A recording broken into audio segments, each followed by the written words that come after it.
Halo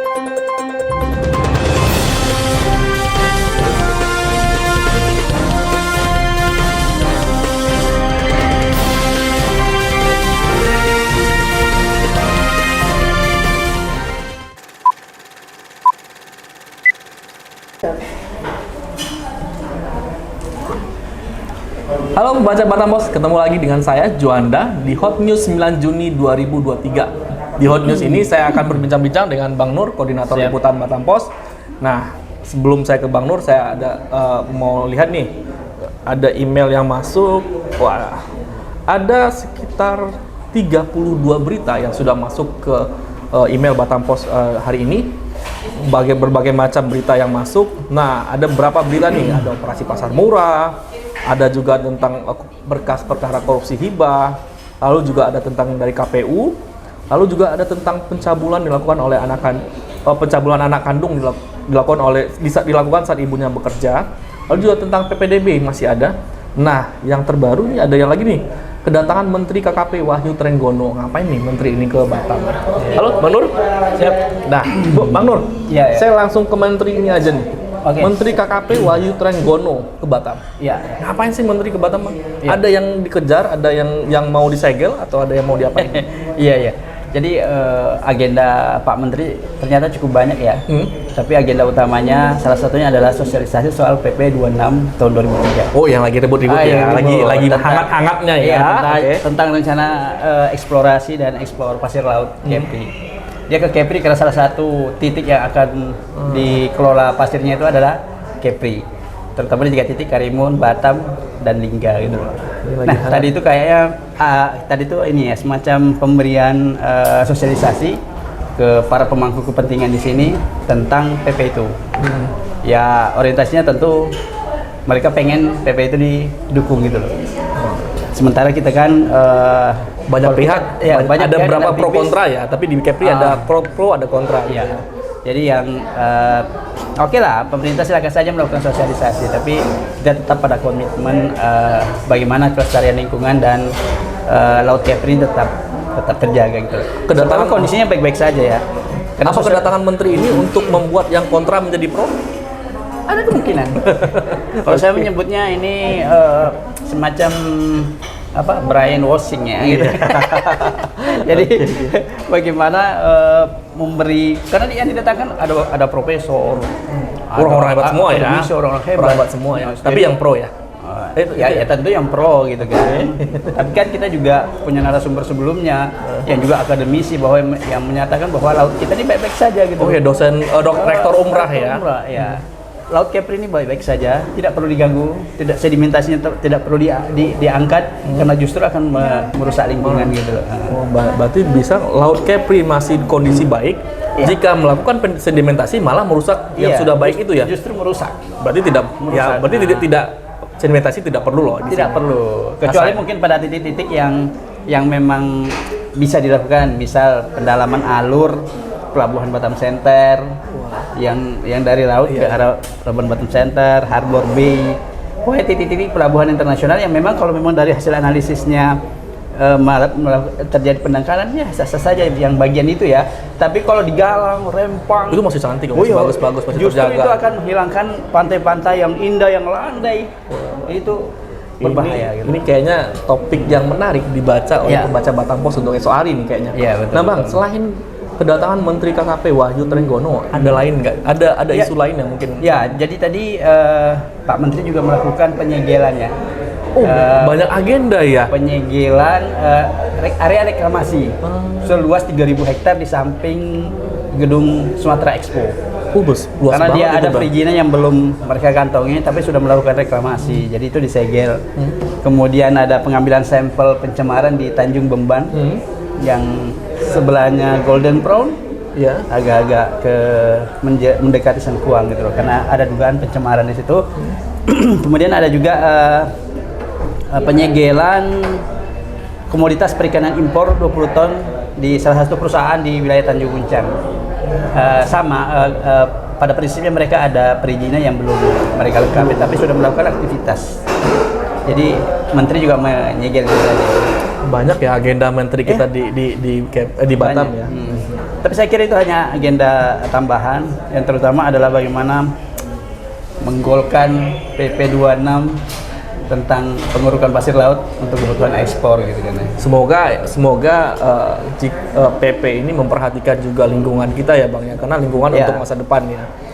Kalaupun memang misalnya nggak ada jalan lain selain misalnya melakukan pengerukan, itu tadi hanya betul-betul yang sesuai dengan pasal 1 ya. Ya. Di yang PP benar-benar PP sudah 26. rusak dan perlu dilakukan sedimentasi baru Ya, dilakukan. dan itu di area-area masuk pelabuhan. Dan jangan serampangan ya. Jangan serampangan. Jangan serampangan. Itu Karena penting rasanya. Sejarah membuktikan 20 tahun yang lalu ya, begitu izin diperbolehkan, kapal-kapal hisap sambil bergerak sambil menghisap pasir itu berkeliaran dan itu tidak terkendali. Kita hampir kehilangan Pulau Nipa Pulau yang Nipa. menjadi ujung tombaknya perbatasan apa bagian negara. telur ya. dari Batam gitu lah ya. Baik, ini menarik banget nih pembaca Batam Post untuk isu esok Iya. hari nih. Kedatangan Menteri KKP dengan membawa berbagai isu, tentunya pembaca Batam Post bisa menyaksikan untuk di koran esok hari.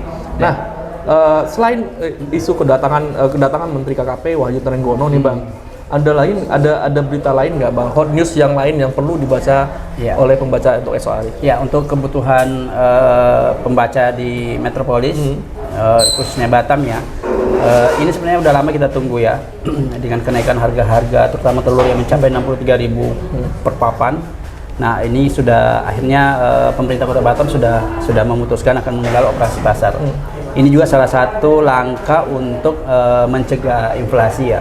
Jadi akan ada operasi pasar murah nanti mulai dari tanggal 13 sampai 24. Nah, masyarakat bisa memanfaatkan momen ini karena akan hadir di semua kecamatan. Semua kecamatan. Dan ini momennya menjelang Idul Adha gitu.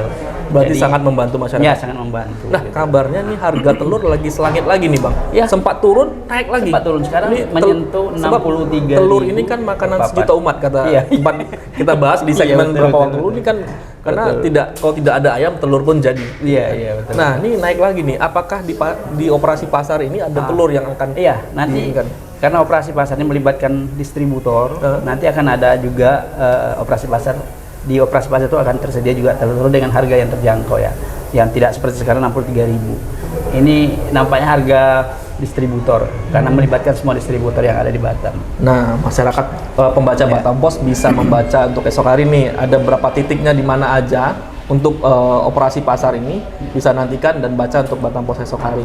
Nah, ini Bang dari KPU katanya verifikasi dokumen persyaratan bacalek sudah berlangsung nih. Ya. Nah, betul. bagaimana nih Bang soal Ya, ini? jadi kan total ada bacalek untuk Batam itu sekitar 800 lebih ya, mendekati 900. Apakah semua memenuhi syarat? Belum tentu bukan? Belum tentu. Nah, inilah momen melakukan verifikasi nanti bacalek mana yang dinyatakan lolos memenuhi persyaratan. Baru ada DCT ya. Baru nanti diumumkan. Daftar caleg tetap. Tapi ada nanti misalnya ada yang tidak lengkap, nanti ada momentum, ada spare waktu yang dikasih oleh KPU untuk melengkapi berkasnya gitu loh. Jadi mungkin bacalek yang sudah merasa kurang lengkap ya harus siap dari sekarang karena kan tenggat waktunya terbatas nanti kan. Di edisi 7 Juni 2023, halaman 1 Batam Post membahas tentang ayah kandung yang melakukan kekerasan seksual terhadap anaknya. Nah, ini ada lanjutannya nggak Bang? Untuk edisi 8 Juni? Ada. Jadi ini bisa dikatakan kejahatan seksual terngeri ya, terparah atau terngeri. Kalau sejauh ini agak mengerikan ini Bang. Memprihatinkan ya. Anak kandung dan masih balita ini. Anak kandung, pengakuan ternyata dari hasil tes psikologi orang tuanya, ayahnya si pelaku ini yang sudah 5 kali mengaku melakukan itu. Kalau hilap itu kan sekali ya, itu pun tidak bisa ditoleransi. Ini sampai 5 kali. Dan ini direncanakan. Kenapa direncanakan? Ternyata dari hasil penyelidikan oleh teman-teman di kepolisian, dia selalu melakukan ketika ibunya pergi bekerja. Dan selalu dengan cara yang kekerasan ya, di mulut disumpal, dicekik. Ini kejahatan yang luar biasa. Ini harusnya hukumannya harus hukuman kebiri minimal. Sudah ada ya menyuarakan itu Bang? Sudah ada. Jadi teman-teman dari aktivis anak itu sudah menyuarakan bagaimana hukuman kebiri dilakukan. Kalau perlu hukuman mati gitu. Karena udah melampaui dari batas-batas kewajaran dan etika, batas-batas kemanusiaan gitu. Iya. Ngeri banget ini. Iya, betul. Wah. Nah, Lalu ini soal pencabulan, ada kabar terbaru dari PPDB Bang? Oh ya, jadi setelah beberapa hari dibuka jalur zonasi, itu yang mendaftar sudah mencapai 8.000. Ini masih ada waktu, nanti orang tua yang masih belum mendaftarkan untuk segera mendaftarkan gitu loh. Dan jangan terlalu khawatir ya, karena sudah menjadi komitmen dari pemerintah Kota Batam, Pak Wali Kota, bahwa nanti memang ada sekitar prediksi ribuan ya yang tidak tertampung di sekolah negeri. Tapi semua nanti akan diakomodir, nanti akan dicarikan solusinya. Apakah nanti penambahan rombel, atau kan mungkin disalurkan ke sekolah swasta dengan mungkin ada bantuan-bantuan semacam meringankan. Kalau di swasta kan harus berbayar ya. Untuk tingkat jenjang dasar tuh semua harus berbayar gitu lah. Nanti insentif mungkin ya. Yang pasti komitmen bahwa tidak ada anak yang tidak sekolah. Itu dulu ya, poin-poin pentingnya gitu loh. Nah, dari beberapa kabar itu ada hot news yang mungkin yang harus dibaca oleh pembaca Batam Post esok hari Bang. Mungkin Bang. Ada hot news lainnya mungkin. Ada yang agak sedikit memprihatinkan ya.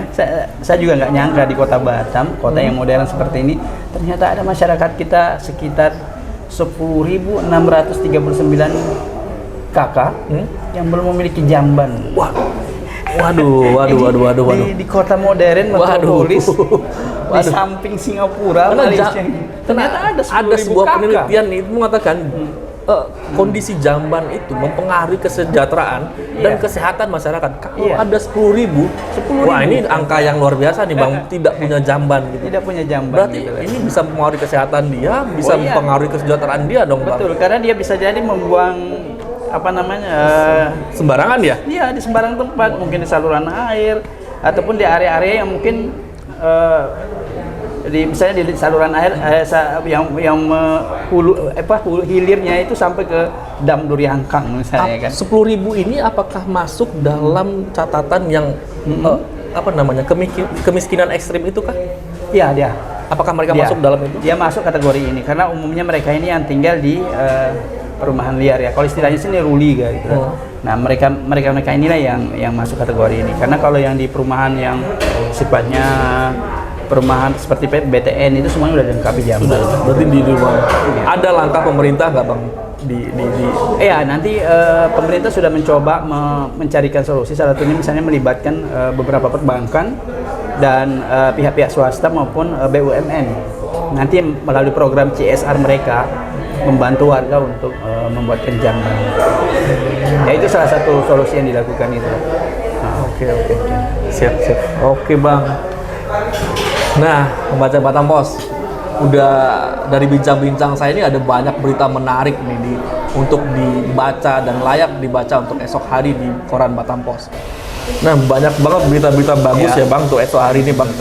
Ada berita lain nggak Bang selain pilihan berita yang sudah kita bicarakan tadi? Ada pilihan berita lain nggak sih Bang? Ya, ada kasus penegakan hukum ya. Ini sebenarnya kasus sudah lama ya, dari beberapa tahun yang lalu, kemudian berlanjut hingga saat ini. Kasus korupsi dana hibah di Dispora. Ini udah lama banget ini. Ya. Kasus ini digiring ya. Dan perkembangan terakhir kan anak dari mantan gubernur itu Ari Rosnandi ya, ditangkap karena diduga terlibat. Nah, berkasnya sudah P21, udah dikirim kejaksaan dan akan segera masuk persidangan gitu. Wah, ini menarik ini. Nah, inilah momentum nanti fakta-fakta persidangan yang akan perlu disaksikan ya. Apakah memang penggunaan dana 1,6 miliar itu masuk ke kantong pribadi atau mengalir misalnya untuk kegiatan partai politik atau kegiatan pemilihan kepala daerah waktu itu, atau memang dipergunakan oleh para tersangka yang sudah ditetapkan oleh atau untuk makan ya Bang ya? Iya, untuk menyambung hidup. Iya, siapa tahu kan Bang, siapa kurang tahu. Cukup kali gajinya. Kurang cukup, maka tuh makan. Oke. Menarik ini. Apa tuh? Iya.